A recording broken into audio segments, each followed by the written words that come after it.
Hi నమస్తే అండి. ఈరోజు మనం చికెన్‌తో చిల్లీ చికెన్ తయారు చేసుకుందామండి.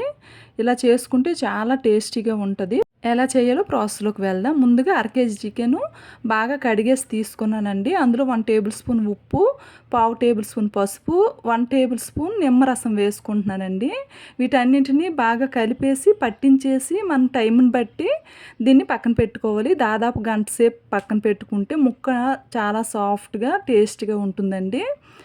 ఒక గంట సేపు పక్కన పెట్టుకున్న తరువాత ఒక కళాయిలోనికి ఒక టేబుల్ స్పూన్ ఆయిల్ వేసుకొని ఒక ఉల్లిపాయ కట్ చేసుకున్నానండి. పెద్ద పెద్ద ముక్కలు కట్ చేసుకున్నాను. వాటిని వేసుకొని ఒక 7 పచ్చిమిరపకాయలు వేసుకుంటున్నానండి. కారం బట్టి పచ్చిమిరపకాయలు అడ్జస్ట్ చేసుకోండి.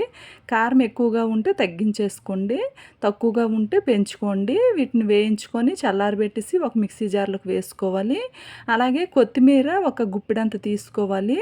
కొత్తిమీరలో సగం పుదీనా తీసుకోవాలి. అలాగే కరివేపాకు ఒక 10 ఆకుల వరకు వేసుకొని మెత్తని పేస్ట్‌గా మిక్సీ పట్టేసుకొని పక్కన పెట్టేసుకోవాలి. అదే కళాయిలో 5 స్పూన్లు ఆయిల్ వేసుకొని జీలకర్ర అర టేబుల్ స్పూన్, అలాగే దాల్చిన చెక్క ఒక 2 పీసెస్ చిన్నవి వేసుకుంటున్నానండి. 2 చిన్న చిన్న ముక్కలు. అలాగే ఉల్లిపాయలు ఒక 3 ఉల్లిపాయలు చిన్న చిన్న ముక్కలు కట్ చేసుకొని వేసుకొని, కరివేపాకు కొద్దిగా వేసుకొని, పచ్చిమిరపకాయలు ఒక 2 వేసుకుంటున్నాను. వీటన్నింటిని దోరగా ఫ్రై చేసుకోవాలండి.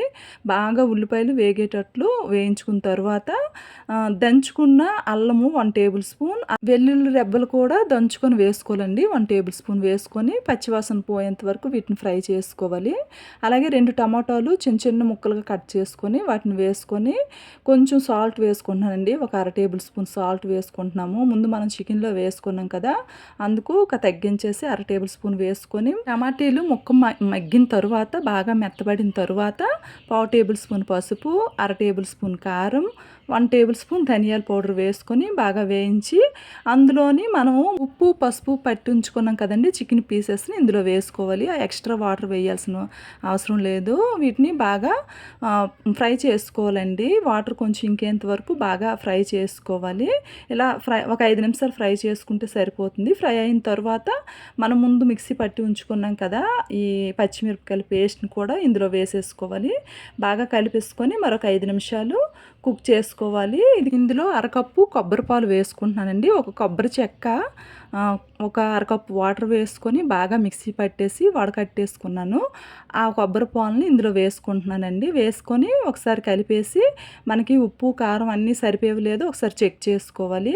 నాకు అన్నీ పర్ఫెక్ట్‌గా సరిపోయేవి. కొంచెం ఉప్పే పడింది. కొంచెం సాల్ట్ వేసుకొని 1 table spoon garam masala powder వేసుకున్నానండి.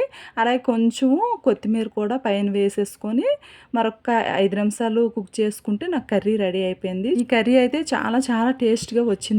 మనకి ఇది బిర్యానీతోని, కొబ్బరి అన్నంతోని, చపాతీతోని, రైస్‌తోని దేనితోనైనా బావుంటుంది.